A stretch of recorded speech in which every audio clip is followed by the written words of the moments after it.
মেরে জান, একটা কথা বলতে পারি? নবীর সুন্নাত চেয়ে আমি কসম করে বলতে পারি, আমার নিজের জীবনের চেয়েও আমি তোমাকে বেশি ভালোবাসতাম। আমি কখন তোমার ক্ষতি চাইনি। যদি আমি তোমার ক্ষতি চাইতাম, তাহলে আমি বরিশাল ছাইরা 10 মাস এত কষ্ট করে ঢাকা শহর কাটাইতাম না।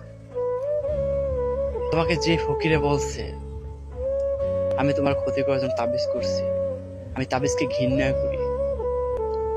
একটা কথাই জানো, সেখানে একটা সাজানো নাটক ছিল হয়তো। সেখানে তুমি নায়িকা হয়ে গেলে, আমি ব্যর্থ প্রেমিক হয়ে গেলাম। মিথ্যা কখনো চাপা থাকে না, সত্য ঠিকই একদিন ফাটল ধরে বাইরে হয়ে যাবে। তখন তুমি অনেক কান্নাবে আমাকে মিথ্যা বদনাম দেওয়ার জন্য।